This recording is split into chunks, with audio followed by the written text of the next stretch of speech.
Assalamualaikum warahmatullahi wabarakatuh. Perkenalkan, nama saya Anisya Putri Cahyani dari Program Studi Pendidikan Dokter Gigi Fakultas Kedokteran Universitas Sriwijaya. Pada kesempatan kali ini saya akan menjelaskan tentang kutipan dan daftar pustaka. Sebelum mengetahui pengertian kutipan dan daftar pustaka, sebaiknya kita mengetahui terlebih dahulu tujuan penulisan kutipan dan daftar pustaka. Yang pertama, agar terhindar dari tuduhan penjiplakan. Yang kedua, menghargai penulis sebelumnya. Yang ketiga, membantu pembaca yang ingin mengetahui lebih dalam sumber kutipan. Selanjutnya, pengertian kutipan. Secara sederhana, kutipan adalah semua kalimat atau paragraf yang tidak berasal dari ide atau tulisan penulis. Biasanya penulis meminjam pendapat dari orang lain untuk memperkokoh argumen dalam tulisan, baik yang terdapat dalam buku, jurnal, maupun terbitan lainnya. Menyisipkan kutipan-kutipan dalam tulisan ilmiah bukanlah suatu yang salah. Tidak jarang pendapat, konsep, dan hasil penelitian dikutip kembali untuk dibahas, ditelaah, dikritik, dipertentangkan, atau diperkuat. Dengan kutipan, sebuah tulisan akan terkait dengan penemuan-penemuan atau teori-teori. Kutipan dibagi menjadi dua. Yang pertama ada kutipan langsung dan kutipan tidak langsung. Kutipan langsung dibagi lagi menjadi kutipan lebih dari 4 baris dan kutipan kurang dari 4 baris.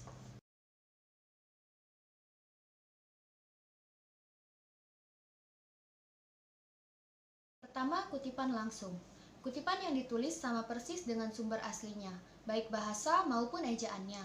Apabila ada kesalahan dalam teks asli, harus menggunakan tanda sik setelah bagian yang salah. Menggunakan titik 3 jika ada bagian dari kutipan yang dihilangkan.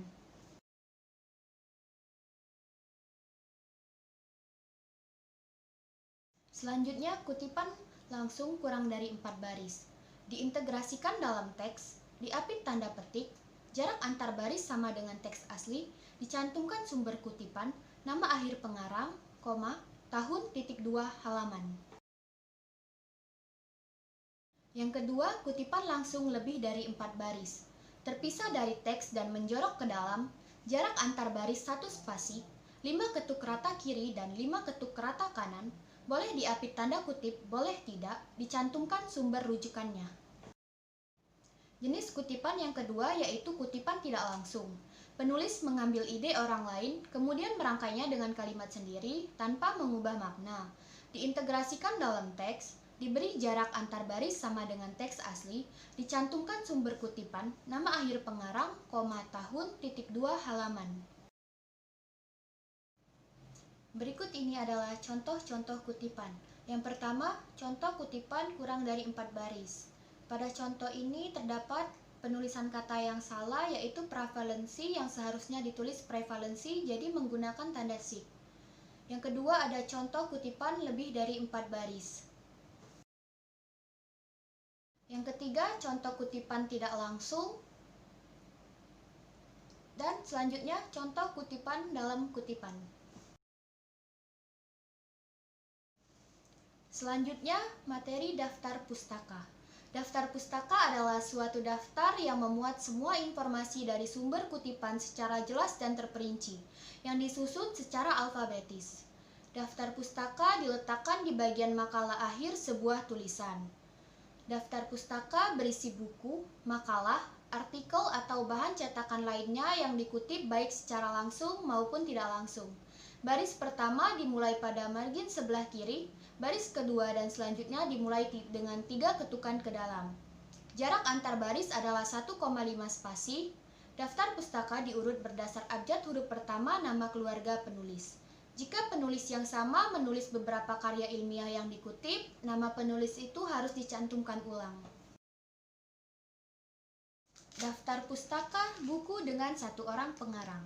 Nama pengarang dibalik menjadi Nurgiantoro, Burhan. Tahun penerbit 2001, titik, judul buku dimiringkan, titik, tempat terbit, titik 2, penerbit.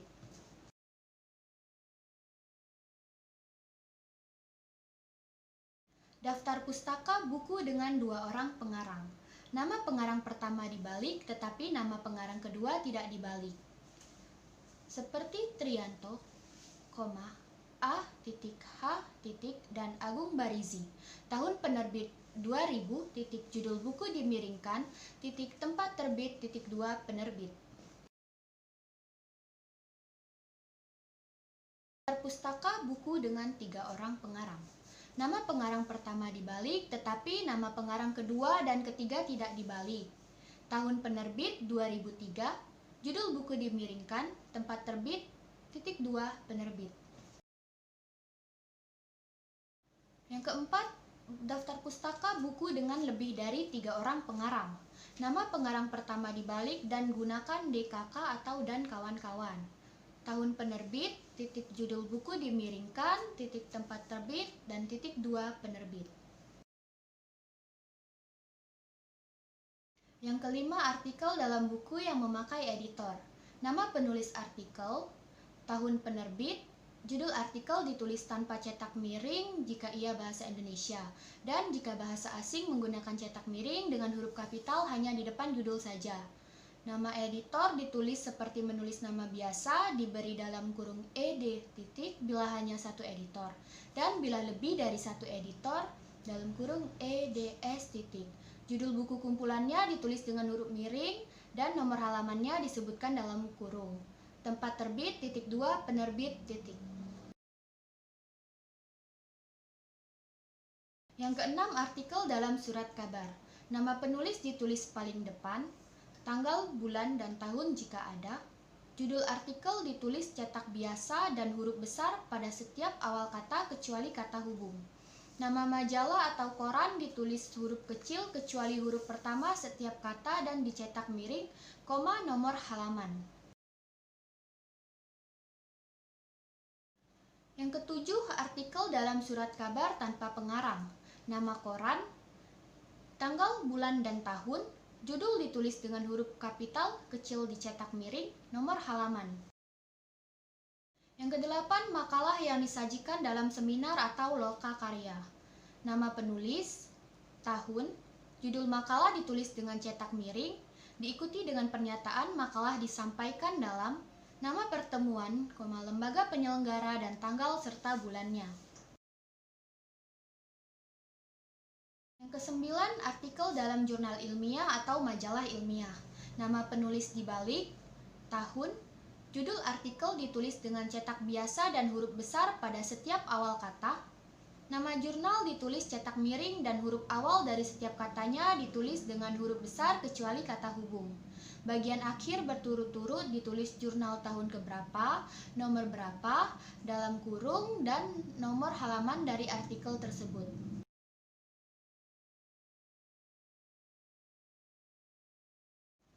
Yang ke-10, skripsi, tesis, atau disertasi.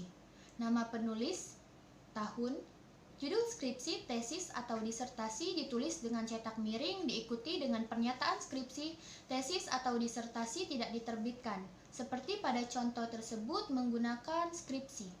Nama kota tempat perguruan tinggi, 2, nama fakultas, dan nama perguruan tinggi.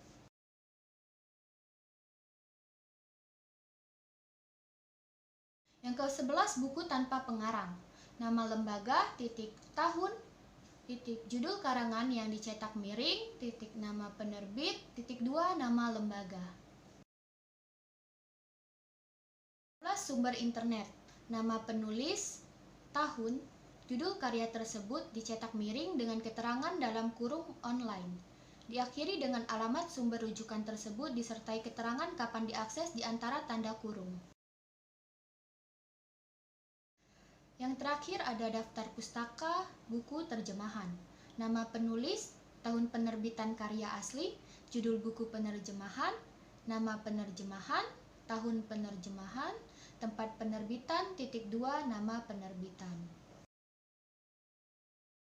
Untuk lebih memahami tentang materi, kutipan, dan daftar pustaka, marilah kita lihat contoh karangan berikut ini. Dengan judul pentingnya menjaga kebersihan gigi dan mulut. Memiliki gigi putih, bersih, rapi, dan sehat adalah impian semua orang. Karena selain menambah kepercayaan diri, memiliki gigi putih juga dapat membuatmu terlihat lebih sehat, segar, dan menawan. Namun, kebanyakan orang memiliki gaya hidup yang kurang sehat, seperti malasnya menggosok gigi 2 kali sehari, lebih menyukai makanan atau minuman yang manis, serta kurangnya mengonsumsi buah dan sayur. Memang kenyataannya masyarakat Indonesia, terutama anak-anak, lebih menyukai makanan yang manis seperti permen dan coklat dibandingkan sayur dan buah-buahan.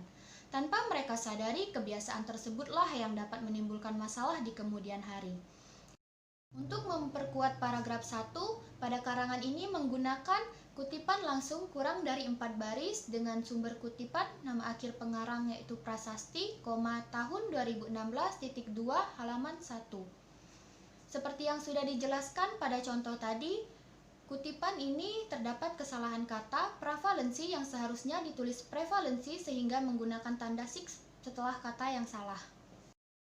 Pada paragraf 2, masalah-masalah tersebut mulai dari yang sederhana hingga masalah yang serius, seperti bau mulut, karang gigi, sariawan, gusi bengkak, gigi berlubang, hingga kanker mulut. Namun, masalah kesehatan gigi dan mulut yang paling banyak diterita masyarakat Indonesia adalah karies gigi atau yang biasa disebut dengan gigi berlubang. Untuk memperkuat paragraf kedua, pada karangan ini menggunakan kutipan langsung lebih dari 4 baris.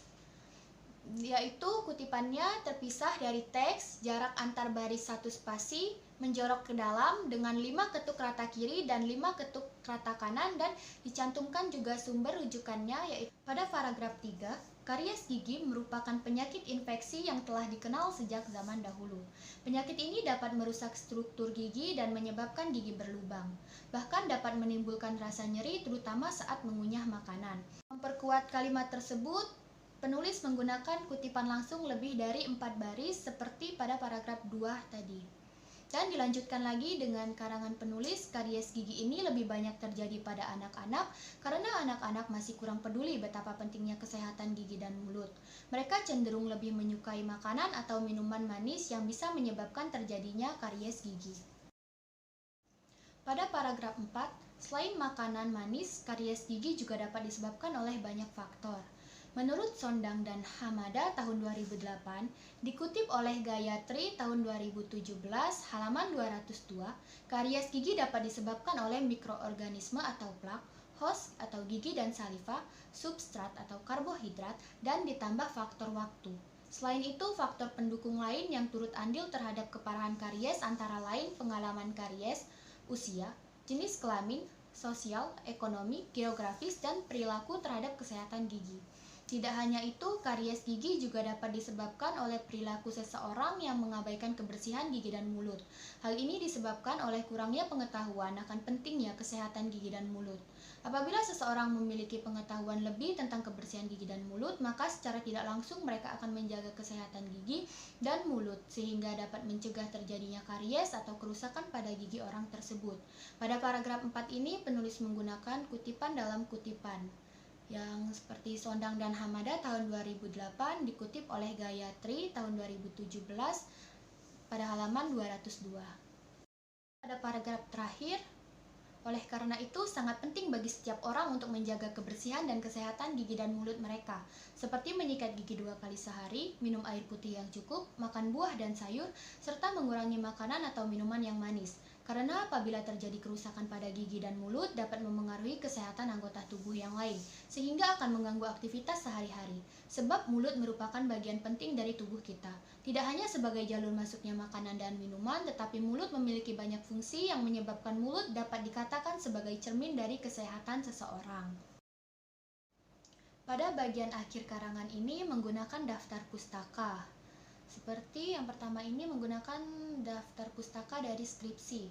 Nama pengarang dibalik menjadi Prasasti, I, tahun 2016, cetak miring, judul skripsi, setelah judul diberi keterangan apakah itu skripsi, setelah tesis atau diberi keterangan apakah itu skripsi, tesis atau disertasi, dan nama kota tempat perguruan tinggi, nama fakultas, dan nama perguruan tinggi.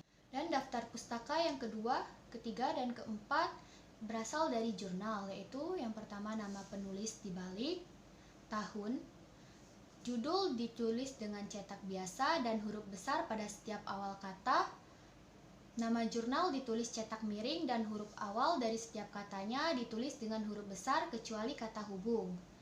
Bagian akhir berturut-turut ditulis jurnal tahun keberapa, nomor berapa dalam kurung, dan nomor halaman dari artikel tersebut. Sekian materi dari saya, mohon maaf apabila ada kata-kata yang salah. Saya akhiri, wabillahi taufiq wal hidayah. Wassalamualaikum warahmatullahi wabarakatuh.